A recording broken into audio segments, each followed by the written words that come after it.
लेकिन हम अभी वाले बच्चों के ध्यान के साथ साथ जो हमारे आने वाले जो बच्चे हैं, जो भी क्लास 12 में आए हैं, सीयूटी एग्जाम को क्लियर नहीं करा, तो बेटा आपका उस अच्छे कॉलेज में एडमिशन नहीं होगा। बोर्ड के पेपर में आपके एमसीक्यू भी आएंगे, शॉर्ट क्वेश्चंस भी होंगे एंड बेटा जी लॉन्ग क्वेश्चंस भी होंगे। अब यहाँ पे जो आपकी एनसीईआरटी होती है बेटा, याद रखना सीयूटी का पेपर टोटली एनसीईआरटी बेस्ड होता है ना। बस थोड़ी चीजें जो एक्स्ट्रा वो बता दी, बस उसी पे ध्यान तुम्हें देना है।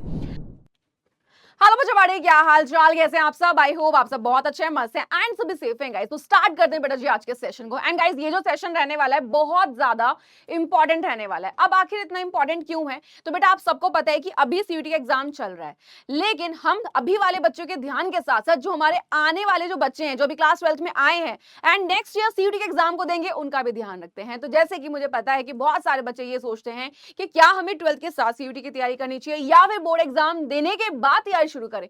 तो अगर आपके दिमाग में भी ऐसे सवाल चल रहे हैं तो बेटा ये वीडियो तुम्हारे लिए है, ध्यान रखना। सबसे पहली चीज, जितने भी बच्चे ऐसे हैं जो ये सोचते हैं कि भाई 12th के बाद हम लोग करेंगे, यानी कि 12th का बोर्ड का पेपर जब फिर तैयारी शुरू करेंगे, तो बेटा सबसे बड़ी चीज आप यही गलती करते हो। अब यहाँ पे ना आगे बढ़ने से पहले एक बार ये बता देती हूँ कि आखिर सीयूटी है क्या, ताकि जिन बच्चों को नहीं पता उनको भी पता लग जाए। तो जैसे आप सबको पता है कि हम क्लास 12 का बोर्ड एग्जाम देते हैं, है ना। आपका रिजल्ट आया, अच्छी परसेंटेज बनी, लेकिन अब क्या होता है कि अगर आपको किसी अच्छी यूनिवर्सिटी में जाना है तो आपको सीयूटी के एग्जाम को क्लियर करना होगा। ठीक है, यहाँ पे जो भी आपके मार्क्स आते हैं उसके बेसिस पे आपको कॉलेज मिलता है। अब यहाँ पे जितने भी ऐसे बच्चे हैं, पहले क्या होता था कि आपकी जितनी अच्छी परसेंटेज होती थी भाई आपको उतना अच्छा कॉलेज मिलता था, लेकिन अब आपकी भले ही परसेंटेज 90 है, लेकिन अगर आपने सीयूटी एग्जाम को क्लियर नहीं करा तो बेटा आपका उस अच्छे कॉलेज में एडमिशन नहीं होगा। तो यहाँ पे सीयूटी यानी कि कॉमन यूनिवर्सिटी एंट्रेंस टेस्ट एक ऐसा एग्जाम जिसको क्लियर करके आप किसी भी अच्छी यूनिवर्सिटी में पढ़ सकते हैं।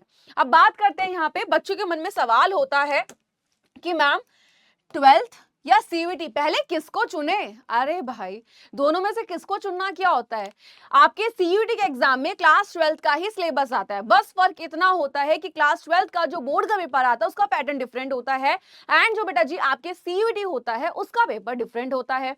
तो यहाँ पे आपको शॉर्ट एंड लॉन्ग क्वेश्चन भी देखने को मिलते हैं बोर्ड एग्जाम में, लेकिन सीयूटी के एग्जाम में आपको सिर्फ एमसीक्यू मिलते हैं, यानी कि आपके जो ऑब्जेक्टिव क्वेश्चन होते हैं। ठीक है, जहां पे आपको एक क्वेश्चन दिया जाता है एंड आपको 4 ऑप्शंस दिए जाते हैं। तो यहाँ पे 12th और जो सीयूटी कोई अलग चीज नहीं है बेटा, सिलेबस सेम ही है, याद रखिए ना। ठीक है, क्लास 12th का ही आपसे सिलेबस पूछा जाता है सीयूटी में। अब क्या चीजें अलग होती हैं वो आपको मैंने एक चीज तो बता दी, अब थोड़ा बाकी चीजें बता देती हूँ।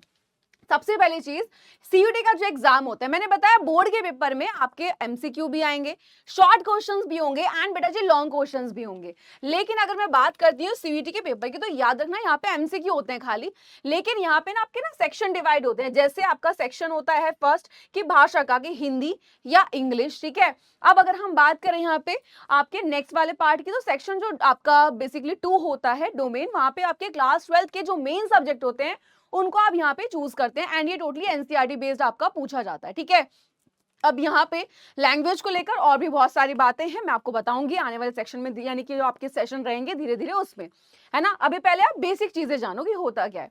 अब कहीं कहीं पर क्या होता है बेटा, आपका जनरल टेस्ट यानी कि सेक्शन 3 होता है, किसी किसी यूनिवर्सिटी में होता है। ठीक है, तो यहाँ पे आप इसको चूज करते हैं जहां पे रीजनिंग, बेसिक मैथ्स, ये सारे क्वेश्चंस आते हैं। ठीक है, इस तरीके से आपका यानी कि भाई ये पैटर्न रहता है जो आपका बोर्ड का पेपर से थोड़ा सा डिफरेंट है ना। वहां पे लॉन्ग शॉर्ट है, लेकिन यहाँ पे ऐसा नहीं होता है। यहाँ पे एमसीक्यू रहता है एंड 3 पार्ट में डिवाइड होता है, जहां पे आपके सब्जेक्ट कौन कौन से। अब यहाँ पे ना बहुत सारे बच्चों को कंफ्यूजन होता है कि मैम यहाँ पे ये भाषा कौन सी चुने, ये सब्जेक्ट कौन से ले, तो इस पर भी मैं एक वीडियो बना दूंगी।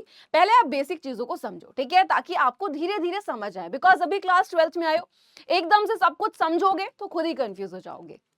आगे आ जाइए, तैयारी का बेटा सही शुरुआत क्या होती है, सबसे पहली चीज आपको बताएं तो बेटा मोस्टली अगर हम लोग बात करते हैं, जितने भी स्टेट बोर्ड है, हर जगह मोस्टली आपकी एनसीईआरटी चलती है ना। कहीं कहीं पर क्या होता है उन्हीं की कुछ बुक्स चलती हैं, कोई दिक्कत वाली बात नहीं है। अब यहाँ पे जो आपकी एनसीईआरटी होती है बेटा, याद रखना सीयूटी का पेपर टोटली एनसीईआरटी बेस्ड होता है, यानी कि आपको हर एक चीज एनसीईआरटी क्लियर होनी चाहिए। अब वो तभी होगी जब आप स्टार्टिंग से पढ़ोगे। अगर शुरुआत से नहीं पढ़ोगे, सोचोगे लास्ट के 1 महीना 2 महीने में पढ़ ले, तो इतनी अच्छी तैयारी नहीं हो पाती है। क्लियर है? रटने के बजाय बेटा समझने का काम शुरू करना पड़ेगा आपको, एंड साथ ही साथ अपने नोट्स बनाते चले जो बोर्ड और सीयूटी दोनों में काम आए, है ना? कि भाई तैयारी तो कर रहे हैं, थोड़ा सा एक्स्ट्रा एफर्ट्स डालो ताकि एक ही बारी ऐसे नोट्स बन जाएं कि आपको कोई भी प्रॉब्लम ना आए, है ना? आगे आ जाइए। अब टाइम मैनेजमेंट का सीक्रेट फॉर्मूला क्या होता है? तो 70% स्कूल की पढ़ाई प्लस अगर हम बात करें जो आपके 12th का बोर्ड का सिलेबस है उसको देना है, क्योंकि यहां से आपका डोमेन सब्जेक्ट रेडी होगा, है ना? जो भी आप मेन सब्जेक्ट लोगे, लाइक अगर मैं बात करूं जैसे फॉर एग्जांपल आपके पास पीसीबी है ना, फिजिक्स केमिस्ट्री बायो, तो आपका सीयूटी का डोमेन सब्जेक्ट आप उन्हीं को चुनोगे क्योंकि 12वीं में आपने वही पढ़े हैं। एंड 30% आपको क्या करना है, जैसे मैंने बोला कि 1 घंटा भाषा यानी कि लैंग्वेज वाले को प्लस आपका जनरल टेस्ट इसकी प्रैक्टिस करें।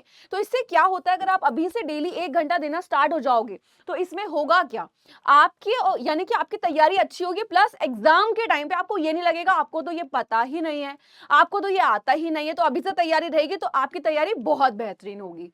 क्लियर है?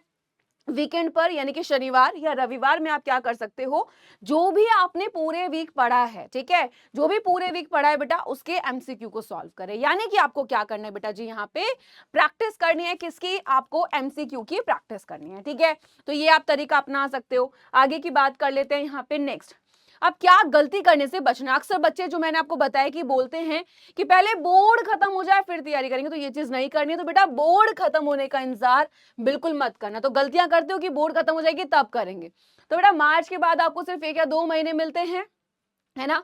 एंड उतनी अच्छी तैयारी आप नहीं कर पाते तो अभी से पढ़ते हुए चलना है। नेक्स्ट, एमसीक्यू की प्रैक्टिस ना करना, आप सिर्फ थ्योरी पढ़ते रहते हो। बेटा याद रखना थ्योरी भी इंपॉर्टेंट है प्लस तुम्हारे क्या इंपॉर्टेंट है, क्वेश्चन भी। तो बेटा थ्योरी भी अच्छे से पढ़ो प्लस प्रैक्टिस भी करो एमसीक्यू वाले जितने भी क्वेश्चंस होते हैं। भाषा और जनरल टेस्ट को हल्के में लेना, अक्सर बच्चे यही गलती करते हैं। सारे बेटा जी बच्चे जो हैं वो डोमेन पे फोकस करते हैं, बट आपको हर एक पे ध्यान देना है, ठीक है? डोमेन में सब अच्छे नंबर लाते हैं, असली रैंक लैंग्वेज और जनरल टेस्ट से ही बनती है, तो आपको हर एक सेक्शन पे बहुत ही अच्छे तरीके से ध्यान देना है। अब तो यानी कि भाई जो आज से शुरुआत करेगा वो रेस में सबसे आगे रहेगा, क्योंकि भाई जितनी अच्छी तैयारी होगी उतना ही अच्छे आपके नंबर आते हैं। क्लियर है?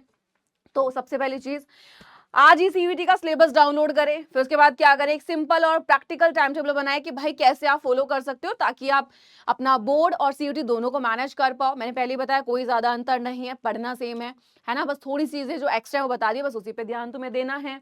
एंड हर चैप्टर खत्म होने के बाद बोर्ड के पीवाईक्यू करो प्लस सीयूईटी के एमसीक्यू सॉल्व करो, इससे आपकी तैयारी एक ही बारी में बढ़िया होती जाएगी। क्लियर है यहाँ पे ये चीज? एंड आगे बात कर लेते हैं यहाँ पे, जितने भी बच्चे हैं याद रखना सीयूटी का एग्जाम आपका जितनी अच्छी आपकी क्लास 12th की पढ़ाई होगी उतना अच्छा आपका एग्जाम अच्छे से क्लियर हो जाएगा। बस जो पैटर्न मैंने आपको बताया है उसको आपको अच्छे से करना है, उसको बढ़िया तरीके से करोगे तो सीधी सी बात है बेटा जी आपकी तैयारी बेहतरीन हो जाएगी। एंड अभी से तैयारी करो, क्योंकि अभी 12th में आए हो तो बोर्ड प्लस सीयूटी दोनों की तैयारी लेते हुए चलो, बढ़िया तरीके से करते हुए 100% आपका जो भी आपने कॉलेज सोचा हुआ है वहां पे आपका एडमिशन हो जाएगा। मिलते हैं नेक्स्ट वीडियो में, तब तक bye bye and take care guys.